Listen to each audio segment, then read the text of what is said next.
Esta bela reportagem que você acompanhou da nossa equipe do Rio Grande do Sul é apenas a primeira da série Feridas Abertas. E eu vou diretamente a Porto Alegre conversar com a Aline Schneider, que vai trazer aí um pouco dos bastidores dessa série especial de reportagens que a gente acabou de exibir esse primeiro episódio. Aline, muito obrigada pela sua participação aqui no Poder Expresso. Conta pra gente os detalhes dessa série de reportagem, o que mais tem marcado a equipe de vocês aí no Rio Grande do Sul. Muito boa tarde. Oi, Suane, boa tarde para todos que nos acompanham. É realmente uma ferida aberta. É impossível não falar da enchente de um ano atrás aqui no território gaúcho, uma das maiores tragédias de todo o país, sem se emocionar. E eu me lembro que quando era o dia do meu aniversário. A chuva não parava de jeito nenhum e a previsão do tempo, os volumes eram maiores e, como disse Eduardo Pinzon na reportagem, foram 6, 7 dias de chuva ininterrupta, com volumes jamais vistos aqui no território gaúcho. Naquela noite, quando a chuva começou, eu estava em Novo Hamburgo, Vale dos Sinos, região metropolitana de Porto Alegre, isso é a 50 quilômetros da capital gaúcha. Fazia uma entrada ao vivo para o SBT embaixo do trilho do Transurb, um dos principais meios de transportes da população que mora nessas cidades da região metropolitana até Porto Alegre. 150 mil passageiros, em média, circulam pelo trem diariamente. Ele tem 40 anos. Naquele dia, o trem parou.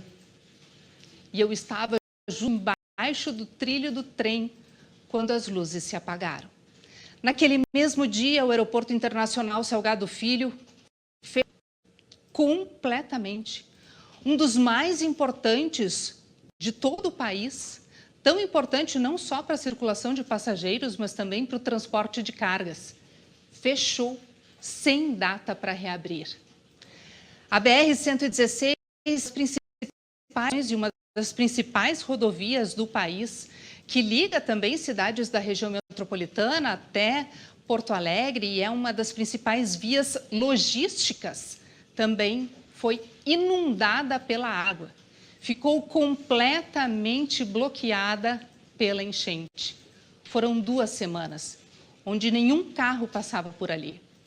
Tantas vezes eu que fiquei presa naquele engarrafamento, cheguei a andar de barco pela BR-116.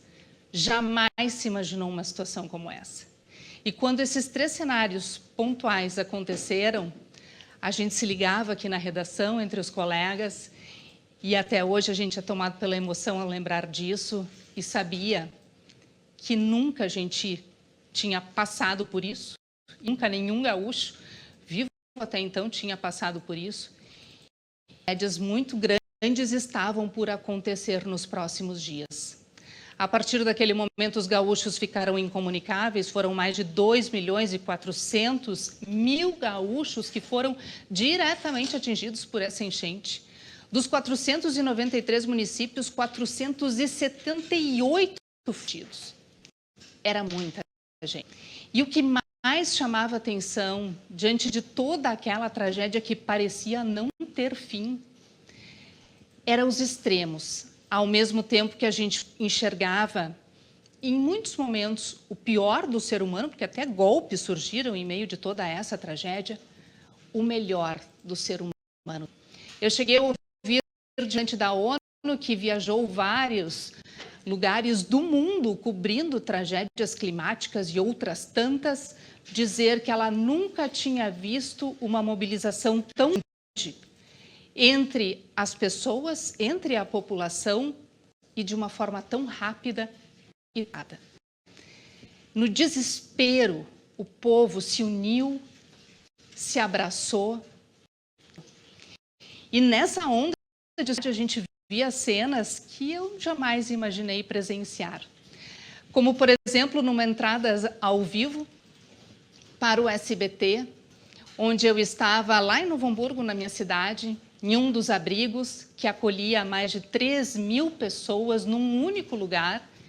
Ver logo depois da entrada ao vivo uma ligação de um voluntário perguntando se tudo aquilo que estava mostrando na TV era realmente verdade. porque ele tinha algumas carretas disponíveis com alimento que gostaria de trazer para o Rio Grande do Sul e queria ter certeza de que essa doação chegaria no local certo. Esse era um dos momentos que todo o nosso trabalho também se compensava.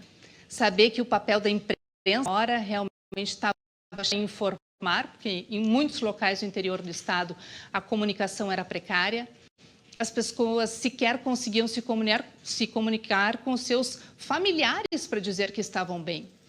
E através desse nosso trabalho, a gente olhar para que as doações chegassem ao Rio Grande do Sul. Lembro também de escutar a história de uma família que perdeu absolutamente tudo na enchente, como tantas pessoas, ficaram com a roupa do corpo. Um menininho, inclusive, de 6 anos de idade, nem tinha mais. Até a mochila ele perdeu da escola, que estava completamente cheia de lama. E essa família foi acolhida por moradores e eles nunca tinham se visto na vida. Gaúchos que abriram as suas portas, abriram seus lares para acolher outras que não tinham qualquer ligação. Mas naquela hora, a solidariedade falou tão mais alto. E eu tenho certeza que foi isso que fez com que a gente conseguisse seguir em frente, dar um novo rumo, estar aqui agora, lembrando de tudo isso, para também destacar que muito mais precisa ser feito, porque ainda tem gente que não conseguiu voltar para casa. Ainda tem gente que não conseguiu se reerguer. Nesta quarta-feira foi publicado e divulgado um estudo, inclusive, que aponta, envolvendo 15 universidades do Rio Grande do Sul e também órgãos federais, que aponta que os eventos climáticos extremos no sul do país vão ficar cada vez mais extremos. A média é que eles se tornem 5 vezes mais extremos. E antes esses fenômenos que eram raros e aconteciam há 50 anos, a expectativa, de acordo com essa pesquisa, é que isso traz um alerta muito importante para todos nós de que o planeta está mudando e que a gente precisa fazer a nossa parte, Suane. Sem dúvida, Aline Schneider, diretamente de Porto Alegre, e cabe a nós, jornalistas, fazer essa cobrança aos governos, né, às autoridades, para que elas reforcem os mecanismos justamente para evitar tragédias como essa que vocês passaram aí no Rio Grande do Sul. Minha solidariedade a vocês e também aos milhões de gaúchos. Parabéns também ao trabalho feito pela equipe de vocês, e esse trabalho é importantíssimo para trazer luz a essas pessoas que continuam aguardando aí, né? Quem sabe sair de uma vez por todas dessa tragédia que marcou tanto a vida aí de milhares de pessoas, milhões de pessoas. Obrigada pela sua participação aqui no Poder Expresso.